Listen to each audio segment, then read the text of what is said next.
Bonjour, bienvenue dans ma bibliothèque. Nous sommes à Montréal le 11 février 2014. Mon nom est Bruno Lalonde. Alors, aujourd'hui, j'ai quelques petites choses à communiquer avec vous avant de vous faire une petite lecture, peut-être un extrait d'un long poème tiré de ceci.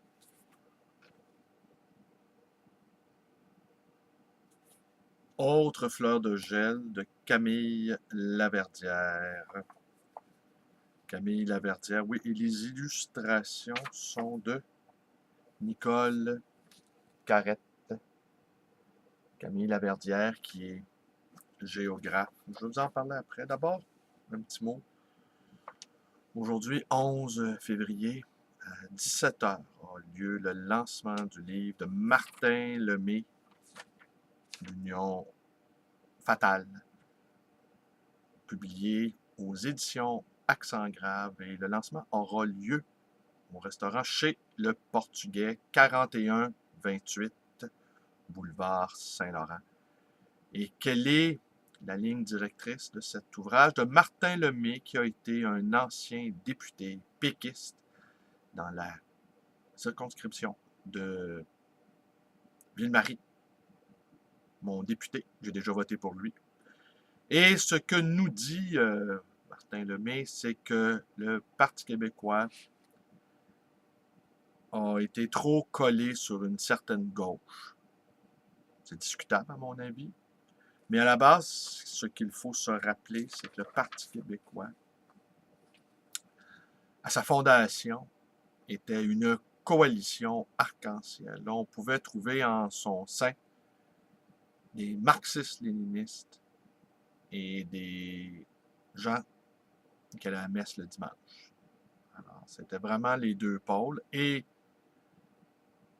l'argument qu'on utilisait à ce moment-là, c'était que lorsque le Québec sera un pays indépendant, eh bien, nous débatterions de la façon que ce pays-là doit être gouverné. Le Québec, le pays n'étant jamais advenu, eh bien, le Parti québécois est la proie d'incessants tiraillements, tant sur sa droite, tant que sur sa gauche. Et ce que nous dit Martin Lemay, c'est que ses accointances avec une certaine gauche auront découragé certaines personnes. On va voir, on va regarder le livre, on va en discuter par la suite. Aussi. Montrer quelque chose à mon ami Jérôme Lefebvre, à Paris. Regarde, Jérôme. Toi aussi, tu as une funeste influence. Alors, j'ai reçu ce livre-là que j'ai commandé. Et je dois t'avouer, j'étais plutôt étonné. C'est vraiment un livre qui concerne presque exclusivement l'astrologie. Et enfin, je vais le lire, mais je ne sais pas quand. Hein? Le signe du scorpion. Un psychanalyste jungien, Luigi Ori Gemma, ou Gemma. Aussi, par ailleurs, tu m'as envoyé un petit commentaire en messagerie privée concernant la démarche de Pierre Rossan-Vallon et sa collection. Raconter sa vie. Rossan-Vallon, qui a parti d'une collection, donc Raconter sa vie, et qui, dans un ouvrage inaugural, le Parlement des Invisibles, veut donner la parole aux gens qui exercent des petits métiers, aux gens qui généralement, desquels on ne s'intéresse assez peu. Mais tu m'as également envoyé, toujours en messagerie privée, un long texte paru dans Le Monde diplomatique de Frédéric Lordon, où notre Frédéric Lordon se montre un peu critique à l'égard de ce projet, car selon lui, il n'explique pas les grands rouages de la mécanique capitaliste. Et que cette cette tentative de démocratie narrative, de donner la parole à des gens, eh bien, a ses limites selon lui.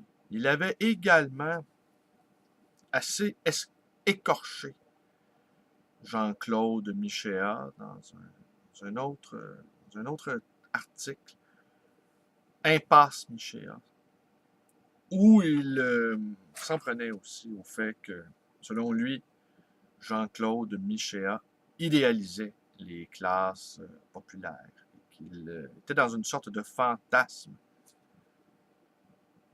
Lordon prône des solutions plutôt radicales. Et selon lui, toutes les tentatives pour ne pas mettre en branle ces solutions-là ne sont que des esquives. On pourrait même rajouter ici que toutes les petites organisations qui sont en train de se créer pour continuer à vivre malgré cette crise qui est en train de se déployer, eh bien, ne font que l'aggraver finalement. Qu'il faudrait la prendre à bras-le-corps, cette crise. Et que toutes les tentatives communautaires visant à amoindrir les effets de cette crise, eh bien, ne feront que la prolonger. Bien possible qu'il ait raison également sur ce plan, Lordon. Mais une plume incisive, hein, comme nous le rappelle Jérôme. Brillant, Frédéric Lordon. Vraiment, vraiment brillant. Alors voilà, maintenant aussi quelques réflexions concernant la série de 4 vidéos que nous avons réalisées, Michel Bellil et moi, et qui mettait en vedette l'écrivain, le psychanalyste Michel Peterson. Vous avez été quelques-uns à nous offrir des conseils. Et nous allons en tenir compte, car nous ne recherchons pas que des louanges. Nous devons tenir compte également de certaines critiques que nous avons jugées fort pertinentes. Et j'ai cru comprendre également que vous aviez plutôt apprécié cette nouvelle direction que prend mes vidéos en invitant des écrivains et des penseurs dans ma bibliothèque. Et franchement, nous avons eu beaucoup de plaisir à faire ça. Et nous allons en faire d'autres dans les prochains jours. Sinon, dans les prochaines semaines, j'ai quelques invités en tête. Mais ça, garde ça pour moi pour l'instant. Alors oui, Camille Laverdière. Un petit mot sur Camille Laverdière. J'ai le grand bonheur de le fréquenter de temps à autre. Il me rend visite à ma librairie lorsque je réussis, enfin, à dénicher quelques-uns de ses recueils de poésie qui sont maintenant fort rares. Et Camille, en bon poète, ne possède plus aucun de ses livres. Et je l'ai appelé il y a quelques semaines pour lui dire que j'avais déniché celui-ci. Mais je le sais atteint d'une maladie. Et je le sais également, et c'est là où, sans entrer dans les détails de sa vie privée, il a été terriblement affecté par le décès de sa compagne, Françoise. Décès survenu il y a 2 ou 3 ans. Bêtement, dans une opération de routine, une opération chirurgicale de routine qui s'est mal terminée. Et le cœur des hommes est bien mystérieux. Nous pouvons avoir d'immenses peines et garder ça pour nous. Et on n'en fait pas cas parce que de toute façon, certains hommes n'aiment pas faire étalage de leur peine, de leur souffrance, pour toutes sortes de raisons, qui ne sont pas nécessairement culturelles. Non. Je ne sais pas où j'ai lu ça, mais Stephen King, tenez, hein, quelle référence, comparait le cœur des hommes, le cœur des mâles, si vous préférez, à une sorte de lit de pierre. Quelque chose de rude et de parfois lunaire, d'âpre.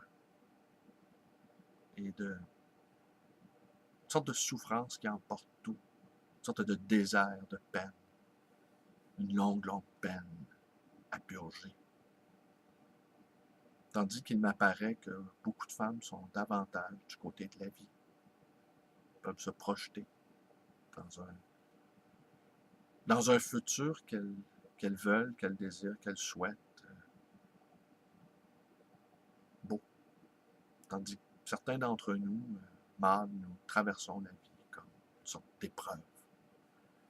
Et je sais que Camille et Françoise étaient un couple très, très bien assorti. Lorsqu'ils me rendaient visite tous les deux à Maine Prairie, c'était toujours un enchantement, beaucoup de rigolade, un esprit très pétillant que celui de Françoise. Et visiblement, les deux s'aimaient énormément. Oui, aussi, je vous invite à aller voir Camille Laverdière, géographe, professeur d'université également, a photographié des milliers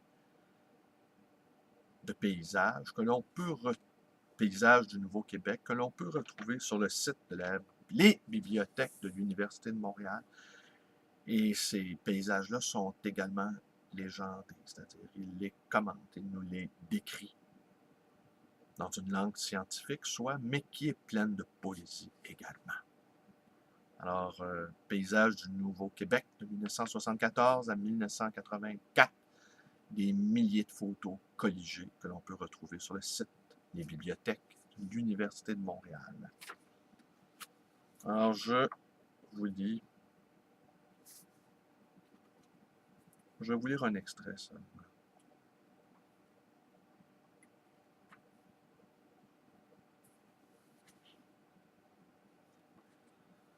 Que femme côtière devenue de grands vents, par tous ses rentrants et saillants, enduite de pollen safran et de soie éolienne, de fines lijules de fin d'été, aux aisselles, femme d'écueil et de brisant pour ressac, jusqu'à cède d'accueil, ta brèche ouverte. Tu es la fraîche senteur d'une herbe coupée, d'une racine du sol lentement retirée. Sur ton aube de plein jour, ton couchant. Je te parcours et te cherche sous le rythme vivant de tes jours, de tes nuits, comme marée. Le sourd martèlement de ton pouls, fluvial, soutirant l'eau océane, déviant tous ses courants. Je te flaire et te hume, femme de forme menstruée. Je te désire par les grains éveillés de ta peau, à mes yeux, mes doigts, incrédules, femme de vouloir, de partage et d'union. Je t'aime de chaste nudité, de constante sobriété, pour d'éternelle durée. Femme au milieu intégré d'eau de pierre, d'air incrusté, celle des eaux naies, de brume plein, les cheveux fous et flottants. Par ruissellement tes pieds jusqu'à tes chevilles, fine alerte. Je t'aborde au-delà de tes laits de basse mer, pour la cueillette sur tes cordons de plage, de toutes les halophytes devenus chaumes, pour le toit de mon refuge, de mon repos assuré.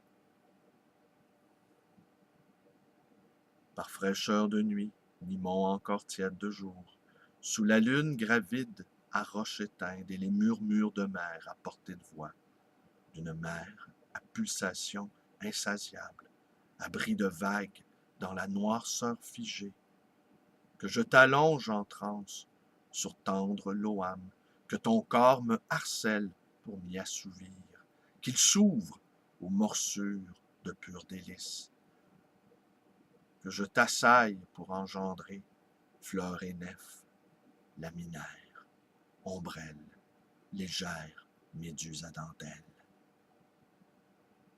Que je te lèche avant de t'absorber, évanescente, que je jouisse partout à la surface de ton corps, tes lignes mouvantes me procurent mal d'envie, tes déhanchements, mal de feu. Sous ton haleine fiévreuse, nuit après nuit, accueillante de ces malaises suppliantes, je veux tes reins arqués comme arcs et flèches, ton ventre de glaise tordue, défait, qui se remodèle à chaque offrande vive et nue pour m'élever dans l'inconnu de ton ventre. Et ça continue ainsi, pendant des pages et des pages.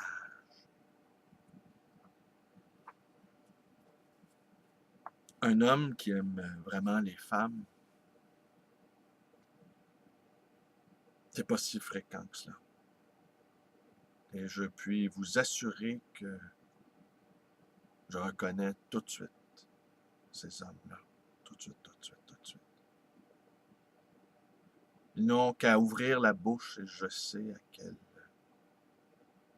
quelle religion ils appartiennent. Et ils n'ont qu'à être là, une sorte de présence physique qui nous dit